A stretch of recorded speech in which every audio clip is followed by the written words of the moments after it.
All right, so we're going to take a look at how you can take a double integral in polar coordinates. So let's say we have this region. Don't mind all the lines right now. Let's just say you have this region R, right? And you have like a surface over it, and you wanted to find, well, what's the volume enclosed by that surface over this region. Now, they have, you can define like these curves, right? You can define them as like, okay, maybe this is x squared plus y squared equals 9, and maybe this is x squared plus y squared equals 4. And like for the curves, and then you can maybe define the line, but you can imagine this will be kind of nasty, right? This is not really type 1 region as we talked about in the last chapter, or I almost forgot to make this 15.3, my fault. This isn't really type 1 or type 2. This is kind of this would be hard to take, right? There's no constant kind of points where you can, you can't really say these are your kind of endpoints, and then it's a hard area to integrate. So what we can do is we can actually use polars to make this easier. And the intuition is kind of like, okay, well, this is really the same as the polar curve r equals 3, and this is really the same as the polar curve r equals 2. And what you notice is, let's say you want to find kind of the total area of this thing. You notice that, okay, well, each little small area dA, right? So let's say this dA right here. Remember, if you think about finding the volume, it's like this is the xy plane, and then the z plane is pointed outwards. Or like out of the page or out of the whiteboard. And when we're finding the volume, right, all of these little dA's are going to extend to the height of that volume, right? That's how and then we integrate all those little dV's, those little small amounts of volume. So this dA right here, as this sort of little area gets really, really small, right, as we take the limit as it approaches 0, because that's really what an integral is, right? We're just adding up a bunch of small things. You notice that this kind of looks like a rectangle. And specifically, it looks like a rectangle with it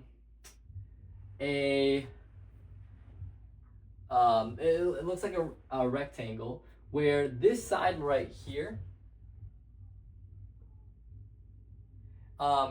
represents r d theta, and this side represents dr. Now, where did I get these from? Well, this is like the arc length, right? If you think about the length of this small little section here, obviously we're approximating it to be like a square and or rectangular and straight, but really it's the sort of the arc length of this small section r times d theta, right? As when we split this up into little d thetas over here, this becomes a side length r d theta, and then this becomes just the dr, right? The little change in r as we keep slicing this up into a bunch of different, basically infinite areas.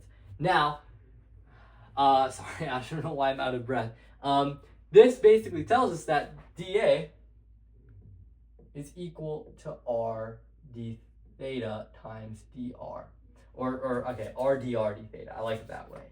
So this will be helpful to us when we actually start integrating with polars. And let's talk about how we can, let's go over an example of how we go about doing this. So let's say, let me get an example problem going here. Hopefully everyone's day is going good. Let's get an example. What's a good example to start with? Okay, let's just start with this example. All right, let's say we want to find the integral. So let's kind of leave this, I guess. So let's say we want to find, let me maybe write it in blue, this region.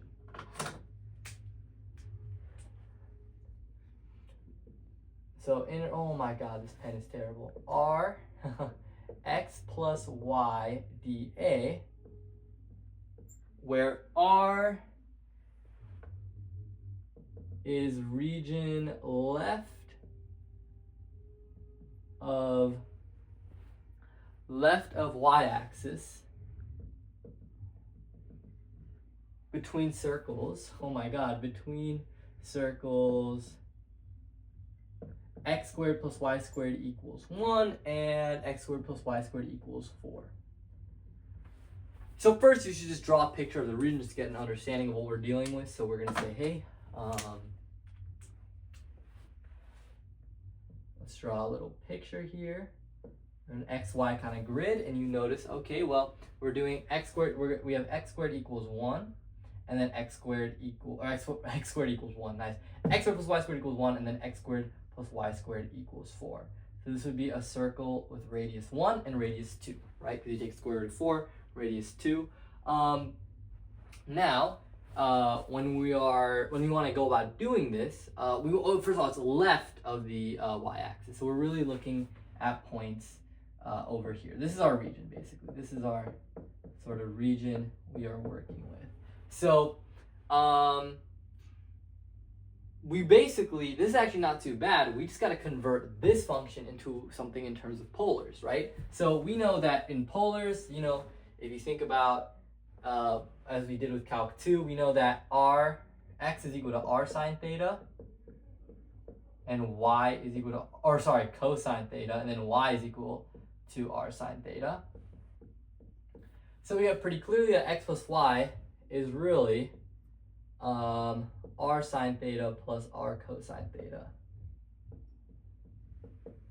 And then we have this dA, which we're actually going to already replace with r dr d theta. All right, now what about the bounds? Now for the bounds, you know, it's very similar, right? Really what we're doing is we're going along all the drs, and then we're kind of adding it up, and then it's like in the same sense of like, okay, we're going along, sorry, let me repeat that thought. We're going along the r, and we're adding up all these drs to get a kind of cross-sectional area, and then we add up all those areas by with d theta, and then we get the total volume. So if we want the region in between, we have to take this outer r, which is really r equals 2, and then subtract by the inner, which is r equals 1. That kind of makes sense, right? We go from r equals 1 all the way to r equals 2. So the inner bound, since we're doing dr first, is going to be 1, 2. And then for theta, right, we're sweeping out an angle from pi over 2 to 3 pi over 2. So 3 pi over 2, or pi over 2, 2. 3 pi over 2, oh my gosh, that's a mouthful. But this is not too bad of an integral to take. We can factor out the r, and then the sine theta plus cosine theta can just leave this inner integral, and we can actually put it as a part of the outer integral. And then you can see very clearly we're going to have just a good old-fashioned power rule integral to take. So if we go about taking this, we factored out the r, and then we have an r squared here. So we're taking integral r squared. The integral of that is just 1/3 r cubed plus c. Because we're taking the definite integral, we have our bound, so 1/3 r cubed going from 2 to 1. So this we can actually evaluate and put it out, right? So we have 1/3 times 2 cubed, which is 8. So we have 8/3 minus 1 cubed is just 1. So we have 8/3 minus 1/3. So 8/3 minus 1/3 outside the integral, pi over 2, 3 pi over 2 sine theta plus cosine theta.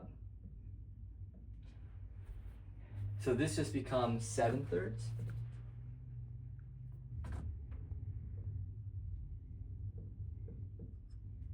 All right, so now then we just evaluate this. So we have 7/3. So this basically becomes the antiderivative of this is sine, right? Sine minus cosine, or in other words, I should just do it forward. Negative cosine plus sine. So plus c, but we're doing definite. So sine theta minus cosine theta, 3 pi over 2 to pi over 2. Really, when we plug in 3 pi over 2 for the cosines, those just become 0. So we're just doing sine theta. Wait, this is wrong. I believe this is wrong. Oh, no. Oh, wait, yeah. Yeah, how did I mess this up? Wait, let me look at my work that I did for this problem.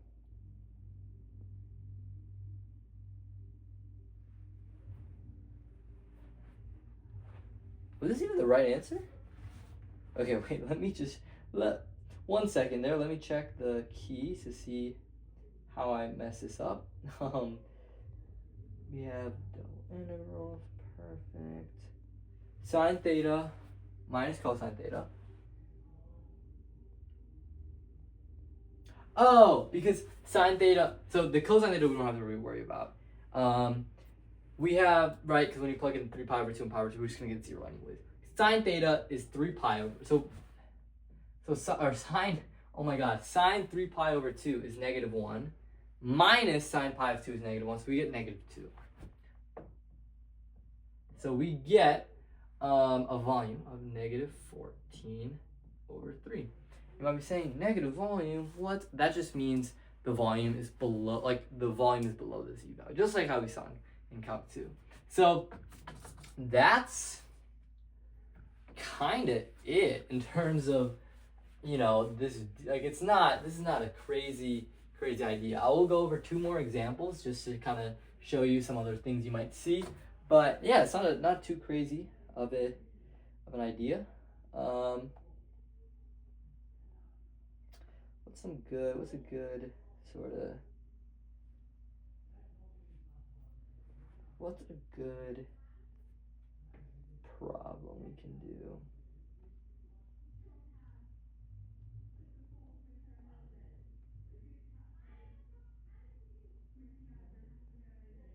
All right, I'm just gonna, I'm looking at these problems. They are kind of very similar, but this one I think is pretty unique.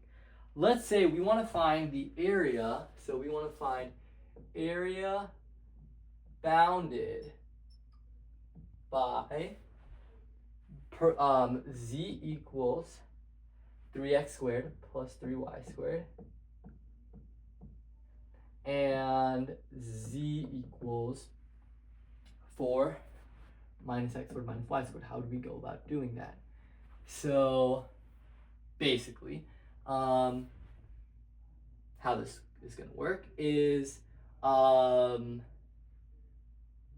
let's first draw a picture, I guess. I don't even know. I was just thinking about something, but let's just draw a picture to see what we're dealing with here. So this first function, right? These are, hopefully you notice, both paraboloids, right? We have that x squared plus y squared equals z form, or I guess in this case, negative x squared minus y squared. So for the first case, it's going to be opening upwards, right? So this is our first one.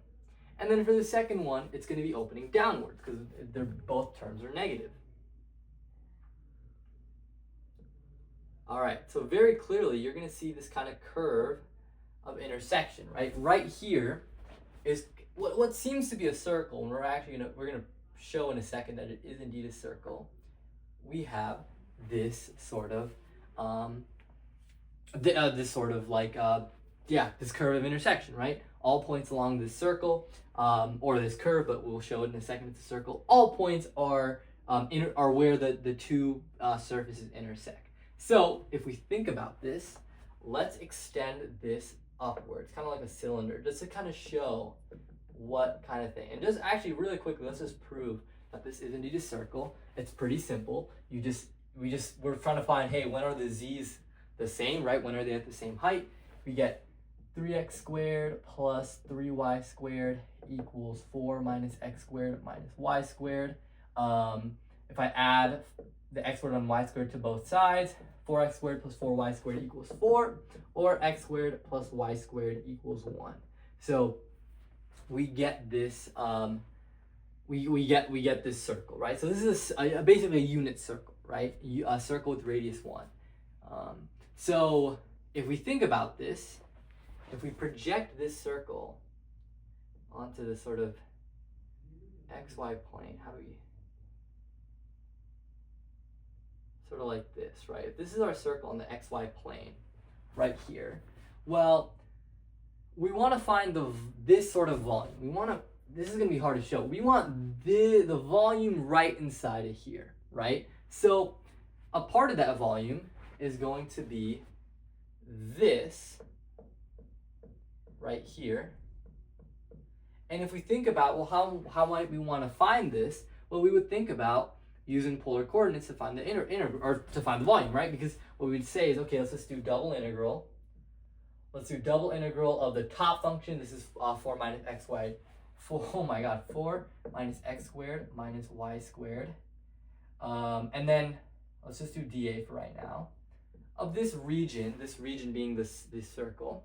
And if we were to turn this into polar, right, this is pretty simple. We're going, you know, our kind of point, we're integrating in this region, which is a unit circle. So we're going from r equals 0 to r equals 1. So r equals 0 to r equals 1. And then we're integrating 0 to 2 pi, right? The whole rotation there. So if we turn this into polars, nice, polars. Turn this into polars. I think I combined polar coordinate. 4 minus r squared times r times dr times d theta. The only problem with this is this is not just this volume. This is the entire, the entire, volume underneath the surface, including this stuff, right? So I only want this stuff, not the whole kind of cylinder underneath it, if that makes sense.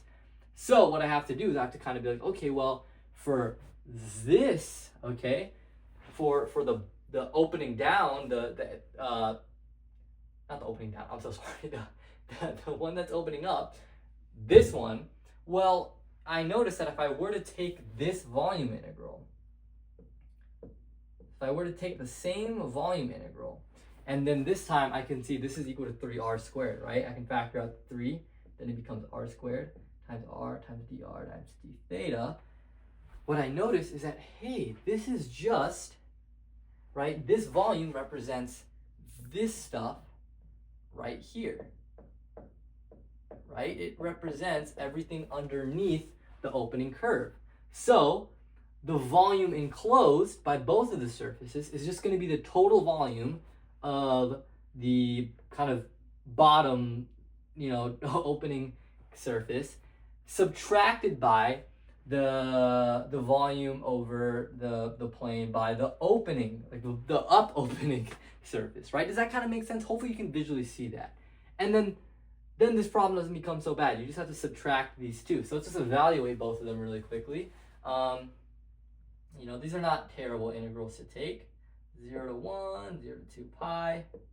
I get 4r minus r cubed when I distribute things, dr d theta, when I distribute the r. So if I were to do these are just power rule integrals.